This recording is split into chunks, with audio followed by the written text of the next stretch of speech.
Alrighty. So, we are back. Welcome to the Beelzebub Reading Group live stream. We got chapter 15 ready to key up. So for those who are tuning in, welcome. If you want to help support these streams, you can become a member or donate on the Ko-fi account or give a one-time donation on PayPal. Thank you very much. Thank you very much. For those watching in the future, this is just a little archive of small group of people. We want to get through Beelzebub's Tales to his grandson. If you don't have the book, come to gurdjieff.thework. Scroll down to site contents. In library and primary texts, you'll find the PDF that I'm using. So, let's just jump into it. So last time we got to Beelzebub telling Hassien, his grandson, how he's gonna descend to the earth, or one of his descents. He's talking about one of his descents now. So his first descent, I think he has 3 in total. So we'll see what's up. We'll see what's up if we get to learn more about the relationship that humanity has with the moon, or if we're going to learn more about the weird psychology of man. So, the slugs, those creatures that are so like slugs that we call man. Now, upon the planet Earth, Beelzebub began to relate. I descended for... So they're not on planet Earth, they're in the spaceship. He's just saying, he's setting up the story. Upon the planet Earth, Beelzebub began to relate. I descended for the first time on account of a young being of our tribe who had the misfortune to become deeply involved with a 3-brained being there, as a consequence of which he had got himself mixed up in a very stupid affair. So a Martian had come to the planet Earth, or an alien intelligence had come to the planet Earth, and had mixed themselves in human affairs. This is interesting for us because we like to think of, angels and higher beings coming down and helping, but what we don't often consider is they can make mistakes also. And this is a big crux, a big point of this book of Beelzebub's Tales. Now, so it's not just that humans are evil or there's evil in the world, it's humans make mistakes, higher intelligences make mistakes, and and evil also exists. So you got to get through 3 layers of trickery to hopefully come out on the end. Now, there once came to my house on the planet Mars a number of beings of our tribe also dwelling there on Mars with the following request. They told me that one of their young kinsmen, 350 Martian years before, so 350 is going to be symbolic, maybe someone can do the calculations and figure something out, but I'm not going to do that. Numbers are usually symbolic in this. Had migrated to exist on the planet Earth, and that a very disagreeable incident for all of us, his kinsmen, had recently occurred to him there. So they're a tight-knit community. If something happens to one of them, it can affect all of them. They told me further, we, his kinsmen, both existing there on the planet Earth, and those existing here on the planet Mars, so there's a group of Martians, or a group of alien intelligences came down to the planet Earth, and intended to live there and mix with the 3-brained beings there. Intended at first to deal with the unpleasant incident ourselves, with our own resources, but notwithstanding all our efforts and the measures we have adopted, we have been unable so far to accomplish anything. So very interesting, a situation has occurred, and the so-called higher beings, these Martians, couldn't do anything about it. So they have to have Beelzebub's help. So Beelzebub himself, the big boss, needs to descend and try and sort it out. And being now finally convinced that we are unable to settle this unpleasant affair by ourselves independently, we venture to trouble you, your right reverence, and urgently beseech you to be so kind as not to withhold from us your wise advice, how we may find a way out of our unhappy situation. They told me further in detail in what the misfortune which had befallen them consisted. Okay. From all that they told me, I saw that the incident was disagreeable not only for this young being's kinsman, but that it might also prove disagreeable for the beings of all our tribe. So I could not help deciding at once to undertake to help them to settle this difficulty of theirs. At first, I tried to help them while remaining on the planet Mars, but when I became certain that it would be impossible to do anything effective from the planet Mars, I decided to descend to the planet Earth, and there, on the spot, to find some way out. The next day, after this decision of mine, I took with me everything necessary which I had at hand and flew there on the ship Occasion. That's right, the ship's name is Occasion. I may remind you that the ship Occasion was the ship on which all beings of our tribe were transported to that solar system, and as I have already told you, it was left there for the use of the beings of our tribe for the purpose of interplanetary communication. So on occasion, beings have interplanetary communication, is what he's saying. How very subtle.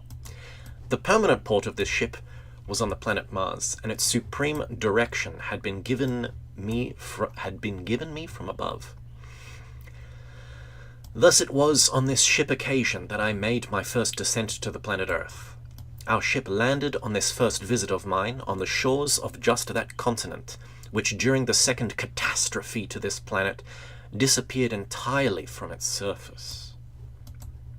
Let me read that again. Our ship landed on this first visit of mine, shores of that just continent, which during the second catastrophe to this planet disappeared entirely from its surface. Okay, so he's talking about Atlantis. Yeah, this continent was called Atlantis. Sorry, I should have just read ahead there. And most of the three-brained beings, likewise, most of the beings of our tribe then existed only upon it. Okay, so we know Atlantis was an empire that spanned the face of the earth and had outposts in India, China, Egypt, obviously, the Mesoamerica. But there was also a continent that housed a city. Now, so the alien intelligences kind of hung out there. Okay, but what city were they on? Having descended, I went straight from the ship Occasion to the city named Samlios. So Samlios is an Atlantean city. So this is an Atlantean name directly. Very interesting. Situated on the said continent were that unfortunate being of our tribe who was the cause of this descent of mine. Had the place of his existence. Okay, cool. The city Samlios was then a very large city and was the capital of the largest community then on the planet Earth. So I'm not sure if he's going for this is the name of the city of the Golden Gates, or if this is just another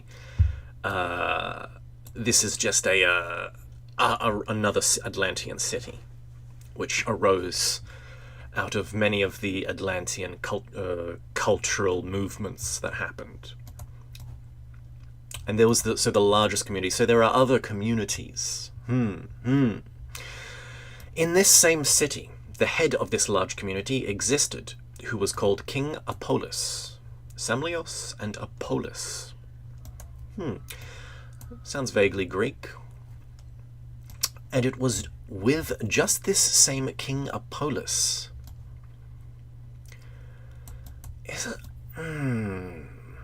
He's a sun king. There's this thing about Atlanteans, different stratas of their society. It was very hierarchical, but different stratas had different forms of worship. So like the peasants had their own form of nature worship, the builders had their own kind of form of worship, their architect god, which it said Freemasonry is a descent from. The warriors and the guardians of Atlantis had their own form of ancestor worship, and then of course the high priests and the aristocracy had their solar and lunar worship. So King Apollos kind of reminds you of Apollo, so I'm not sure if that's what he's playing on. He's a sun king. And it was just with this same King Apollos that our young, inexperienced countrymen had become involved. So the alien intelligences themselves can be young and inexperienced. So even though an alien intelligence or a higher intelligence can have a higher, more objective cognition, that doesn't mean anything necessarily. They can still be inexperienced and make mistakes. And it was in this city of Samlios itself that I learned all the details of this affair. I learned namely that before this incident, our unfortunate countryman had for some reason been on friendly terms with this King Apollos, and was often at his house. As it transpired, our young countryman once, in the course of conversation, during a visit to the house of King Apollos, made a wager, which was just the cause of all that followed. So they made a bet. You must first of all know that both the community of which King Apollos was the head and the city of Samlios, where he existed, were at that period the greatest and richest of all communities and cities then existing on Earth. Okay, well, this is it sounds like he's going to ruin everything for everyone. And we haven't learnt the name of this Martian. We just know he's a young, inexperienced Martian, and he's messing around with Apollos and Samlios. For the upkeep of all this wealth and grandeur, King Apollos certainly needed both a great deal of what is called money and a great deal of labor from the ordinary beings of that community. It is necessary to premise, just here, that at the period of my first descent in person onto this planet, the organ Kundabuffer was no longer in the three-brained beings who interest you. Okay. And it was only in some of the three-brained beings. Okay, so that's actually interesting. So Kundabuffer no longer existed. So Kundabuffer was most likely in the Lemurian period, prior to Atlantis. And so it no longer existed in the Atlanteans, and it was only in some of the three-brained beings there that various consequences of the properties of that for them maleficent organ had already begun to crystallize. So some people had crystallized really poorly, but not all Atlanteans were infected with the remnant effects, the after effects of the Kundabuffer organ, according to Gurdjieff. In this period to which this tale of mine refers, one of the consequences of the properties of this organ, which had already become thoroughly crystallized in a number of beings, which in the period, come on, man, is that which had already become thoroughly in a number of beings. In a number of beings, what is that? Is that not many beings, or is that a lot of beings? Come on, man, be consistent. Number of beings there was that the consequences of the property, which while the organ Kundabuffer itself was still functioning in them, had enabled them very easily and without any remorse conscience, not to carry out voluntarily any duties taken upon themselves or given them by a superior. So laziness. So when they had the Kundabuffer organ, it very easily allowed them to just slack around and not basically take up their duties or duties given to them by superiors. So they would disobey the masters, not through pride, but through laziness. Very interesting. And not only that, but they would feel no remorse for their actions. So that's when they had the Kundabuffer, and when it was taken off, this effect disappeared, but in some, this effect crystallized and remained.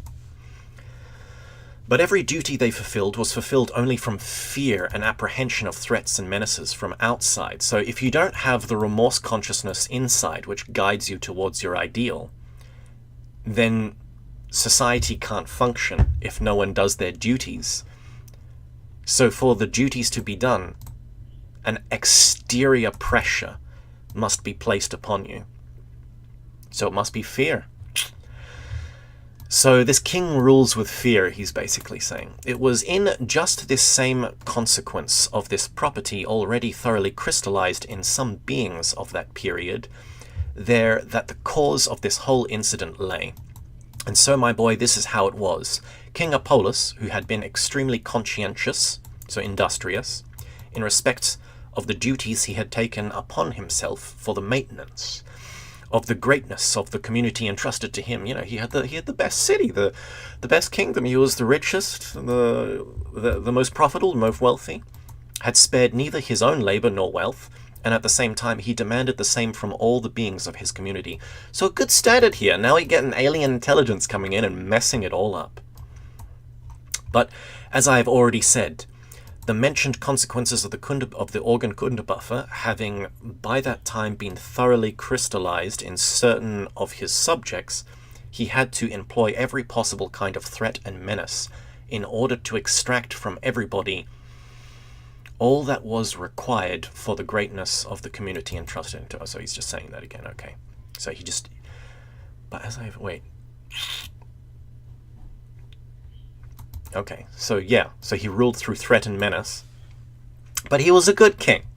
Give a brother a break, okay? Give a brother a break. His methods were so varied and at the same time so reasonable that even those of his subjects, beings in whom the said consequences had already been crystallized, could not help respecting him. So even the haters were like, damn, he gets stuff done though. He gets stuff done. Although they added to his name, of course, behind his back, his nickname, Arch Cunning. Now, that's a cool nickname, not gonna lie. King of Polis, Arch Cunning. I should use that in you don't see that very much on online gaming communities. Arch Cunning. That's such a good title. It's like a King of Polis. Arch Cunning King of Polis. Sounds like a Dark Souls boss. Dark Souls boss. Dark Souls. Hit up Beelzebubs for some new character ideas. Now, and so, my boy, these means by which King Apollos then obtained what was necessary from his subjects for the maintenance of the greatness of the community entrusted to him seemed to our young countryman, for some reason or other, unjust, and as it was said, he often became very indignant and restless whenever he happened to hear of some new device of King Apollos for getting what was necessary. So the more whips that came out, the more... Yes, our young countryman. So the Martian. The more the Martian got sensitive. So the Martian was a filthy, liberal, bleeding heart liberal, and the king was a conservative. And for some reason, they were friends. I smell a sitcom! At once, while talking with the king himself, our naive young countryman could not restrain himself, but expressed to his face his indignation and his views of this. So he turned his nose up like a filthy liberal. Unconscionable conduct of King Apollos towards his subjects. King Apollos, you are worse than Hitler. Not only did King Apollos not fly into a temper as usually happens on the planet Earth when somebody pokes his nose where he has no business, nor did he pitch him out by the scruff of his neck, but he even talked it over with him and discussed the reasons for his severity. King Apollos seems like a bit of a philosophical Chad, not gonna lie. Not gonna lie. Like, come on, bro. Hit me up. This is why. This is why I have to be an asshole. They talked a great deal. And the result of the whole of their conversation was precisely a wager. That is to say, they made an agreement and set it down on paper, and each of them signed it with his own blood. Oof. Oof. Blood-packed, baby. Among other things, there was included in this agreement that for the obtaining from his subjects of all that was necessary, King Apollos should be obliged to employ thereafter only those measures and means which should be indicated by our countrymen. Okay, so the countryman, basically the Martian was like, hey yo, I can teach you a way of rulership that's better than yours, you don't need to use threats and meanness. Frickin' liberal. Frickin' liberal. And in the event that all his subjects should fail to contribute all that which according to custom was required, then our countrymen would become responsible for everything. We'll see if these liberals can take responsibility for their works. And he pledged himself to procure for the treasury of King Apollos, as much as was necessary for the maintenance and further aggrandizement of the capital, and for the whole community. Let's do it, boys. And so my boy, King Apollos, did indeed, from the very next day, fulfill very honourably the obligation which, according to the agreement he had assumed, he had conducted the whole government of the country exactly according to the indications of our young countrymen.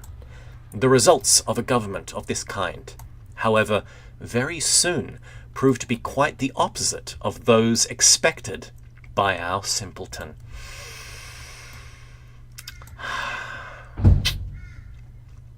Keep telling you. History repeats, bro. History repeats.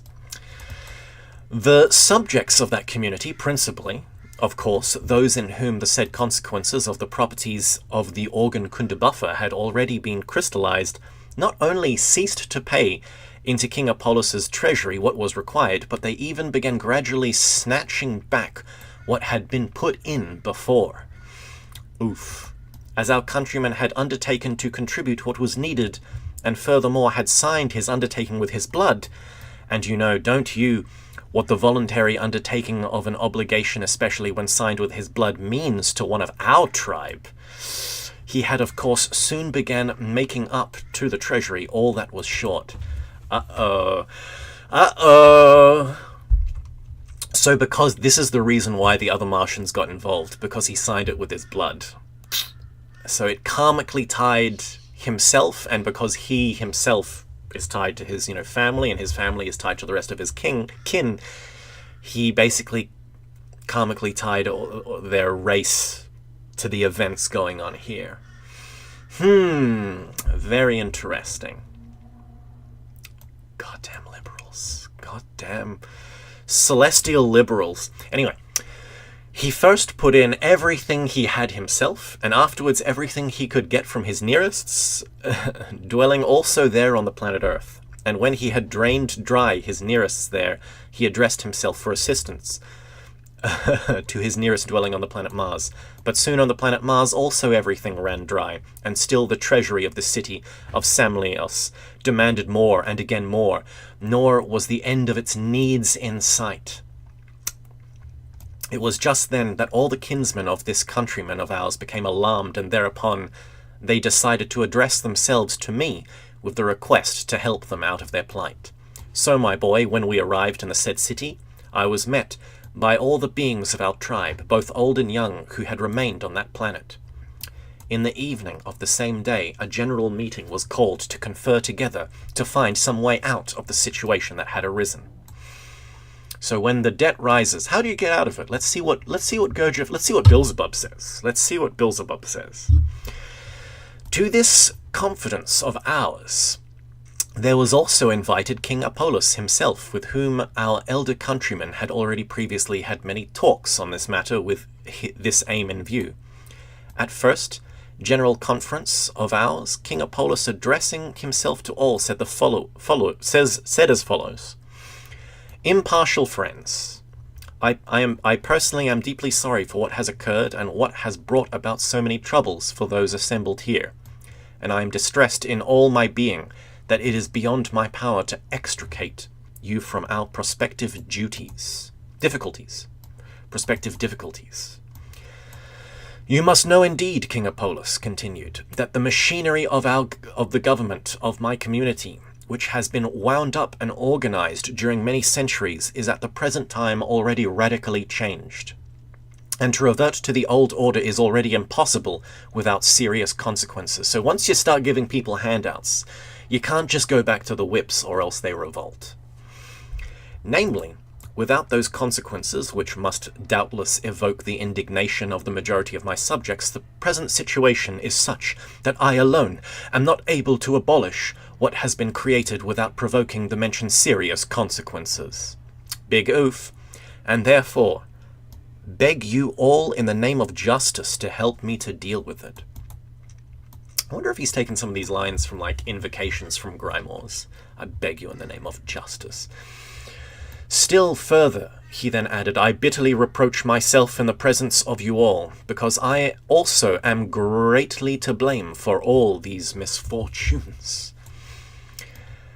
And I am to blame because I ought to have foreseen what has occurred, since I have existed in these conditions longer than my opponent and your kinsman, namely he with whom I made the agreement known to you. Okay, so that was their relationship. Opponent. They were playing a kind of a chess game. To tell the truth, it was unpardonable of me to risk entering into such conditions with a being, although he may be of much higher reason than I, is nevertheless not so practiced in such affairs as I am. So there you go. Even a higher level of, you know how people are like, you're not awake, you know, blah, blah, you know, high level of consciousness means nothing without experience. Very interesting.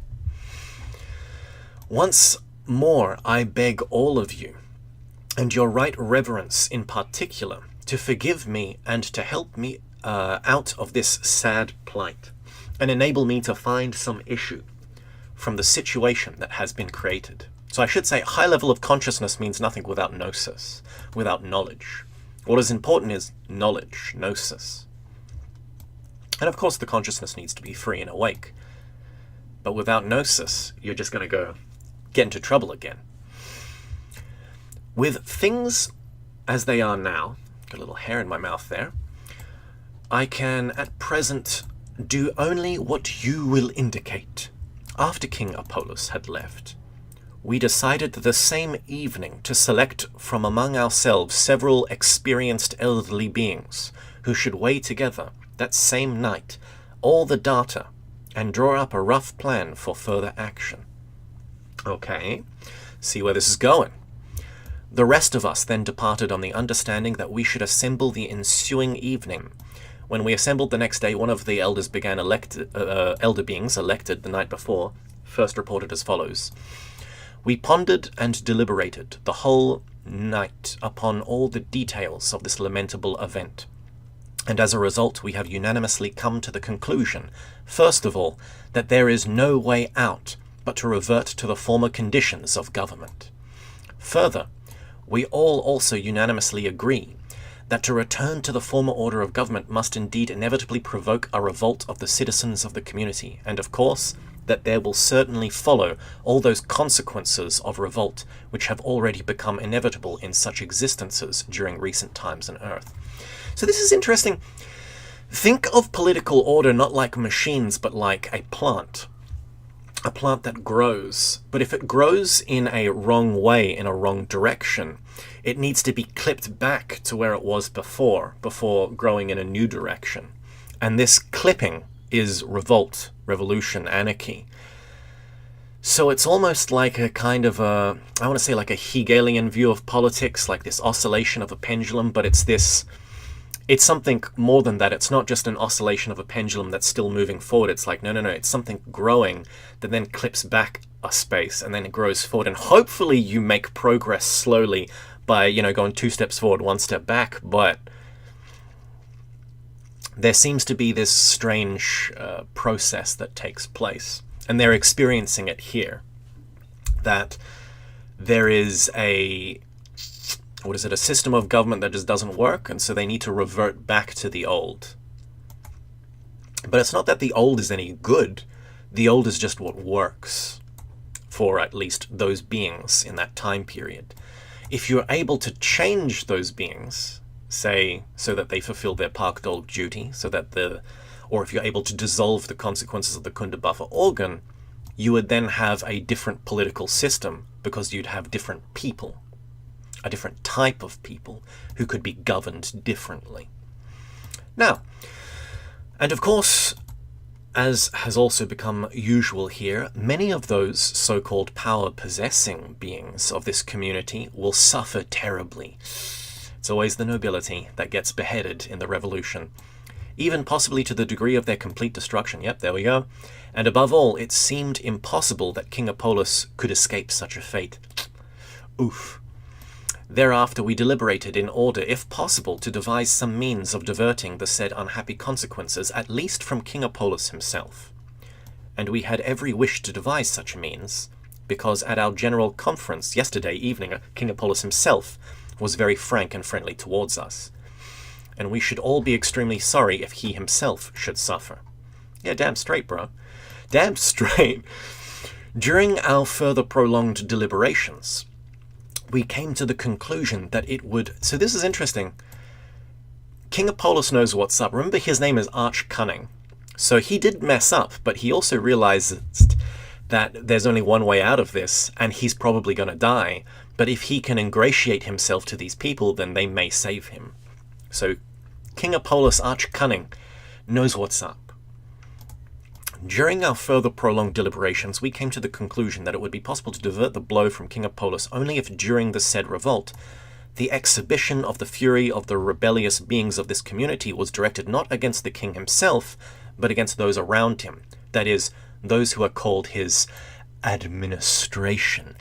Admins. The middlemen.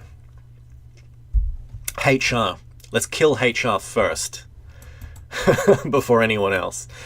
But then the question arose among us, would those near the king be willing to take upon themselves the consequences of all of this? And we came to the categorical conclusion that they certainly would not agree, because they would assuredly consider that the king himself had been alone to blame for it all, and that therefore he himself should pay for it. Having come to all these aforesaid conclusions, we finally also unanimously decided as follows. In order, at least, to save King Apollos from what is inevitably expected, we must, with the consent of the king himself, replace all the beings in this community who now hold responsible posts by beings of our tribe, invasion of the body snatchers, and each of these latter, during the climax of this psychosis of the masses, must take upon himself a share of the consequences anticipated. So, when a government goes bad, it's basically they're going to do accelerationism. It sounds like they're basically going to go, hey, country's going downhill, so what we're going to do is we're going to replace your administrators with alien Martians. They're going to be even worse and accelerate to a revolution. And then after the mass psychosis, we're going to go back to the old way of things, which is still better than the anarchy of the mass psychosis, so people will be okay with it. So accelerationism, very interesting. When this elected being of ours had finished his report, our opinion was quickly formed, and a unanimous resolution was carried out to do just as the elder beings of our tribe had advised. And thereupon, we first sent our elder beings to King Apollos to put our plan before him, to which the latter agreed, once more repeating his promise, namely that he would do everything according to our directions. We then decided to delay no longer, and from the following day to begin to replace all the officials by our own. But after 2 days, it turned out that there were not sufficient beings of our tribe dwelling on the planet Earth to replace all the officials of that community. And we therefore immediately sent the occasion back to the planet Mars for our beings there. Okay, so they got a whole bunch of... got a whole bunch of Martians to come down. And meanwhile, King Apollos, guided by 2 of our elder beings, began under direct pretexts replacing various officials by our beings. At first in the capital of Samlios itself, and when several days later our ship occasion arrived from the planet Mars with beings of our tribe, similar replacements were made in the provinces also. And soon, everywhere in that community, what are called the responsible posts were filled by the beings of our tribe. And when all had been changed in this way, King Apollos, under the guidance of these elder beings of ours, began the restoration of the former code of regulations for the administration of the community. Almost from the very first days of the restoration of the old code, the effects upon the general psyche of the beings of that community, in whom the consequences of the mentioned property of that maleficent organ Kundabuffer had already been thoroughly crystallized, began, as it was expected, to manifest themselves. Thus, the expected discontent grew thereupon from day to day, until one day not long after, there occurred just that, which has ever since been definitely proper to be present in the presence of the three-brained beings there of all ensuing periods. That is, to produce from time to time the process which they themselves nowadays call revolution. There we are. And during their revolution of that time, as it has also become proper, there to these three-brained beings, phenomena of our great universe, they destroyed a great deal of the property which they had accumulated during centuries. Yeah. People be crazy. And much of what is called the knowledge which they had attained during centuries also was destroyed. Oof. Lost forever, and the existence of those other beings similar to themselves who had already chanced upon the means of freeing themselves from the consequences of the properties of the organ Kundabuffer were also destroyed. So masters, a lot of damage has occurred. Temples are burnt down, libraries are destroyed, and people who have dissolved the qualities of the Kundabuffer are also killed. So it's almost like a natural selection for lower consciousness. Takes place during revolution. It is extremely, is this like, because you can kind of see that in China, in the Cultural Revolution. Temples are burnt down, libraries are destroyed, and Taoist and Buddhist masters are killed. And what's left? Basically, people bouncing around in their lower rational centers. You see this happen again and again on Earth. Very interesting. It is extremely interesting, yes it is, to notice here one exceedingly astonishing and incomprehensible fact.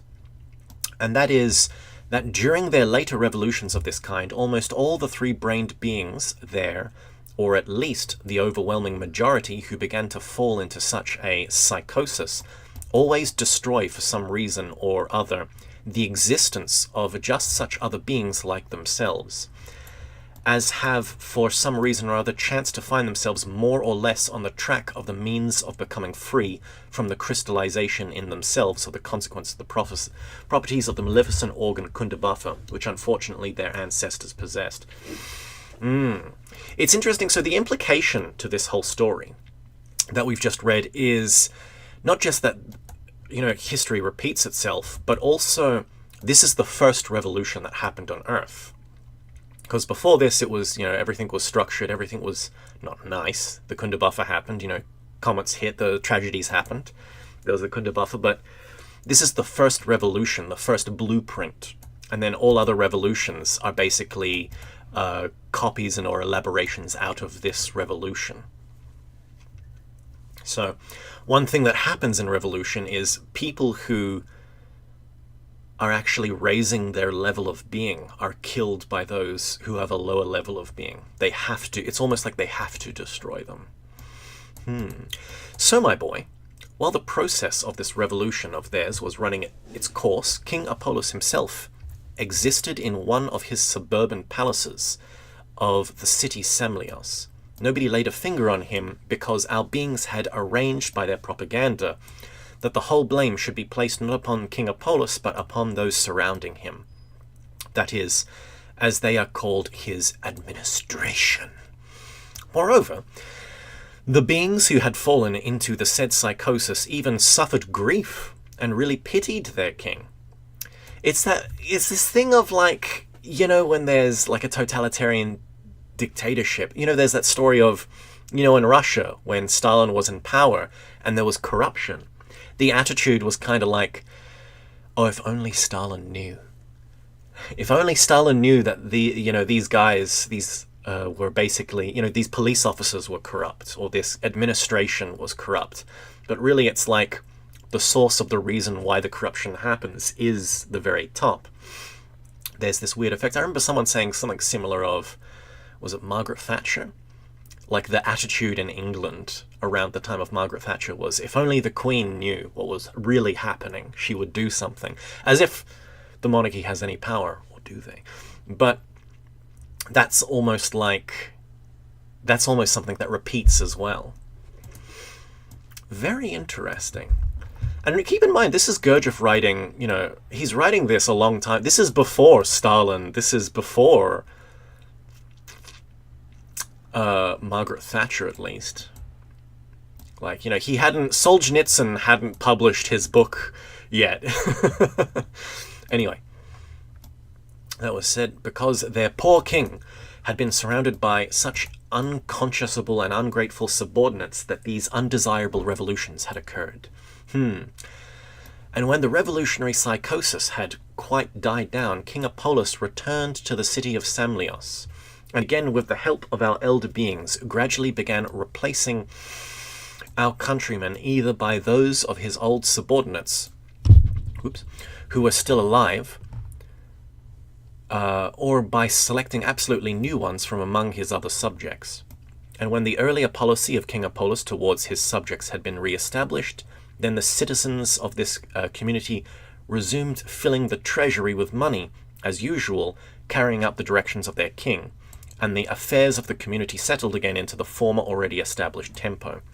As for our naive, unfortunate countryman, who was the cause of it all, it was so painful to him that he would no longer remain upon the planet and had proved so disastrous for him, but he returned with us to the planet Mars. And later on, he became there an excellent bailiff for all the beings of our tribe. So he gained experience. He gained experience to become a good leader himself. What does the exact term bailiff mean? Let's check this out. Let's see what's up. Bailiff. What is a bailiff definition? Get the fuck out of here. Oh my fucking god. I don't give a shit. Bailiff meaning. A sheriff's officer who executes writs and processes and carries out distraints and arrests. An official in the court of law who keeps order, looks after prisoners. Oh, sorry. I should bring that down. So there's the British and the North American version. Very... somewhat similar. Very interesting. So almost a kind of a law enforcement person. So he became a good enforcer of laws on the planet Mars. That's very interesting.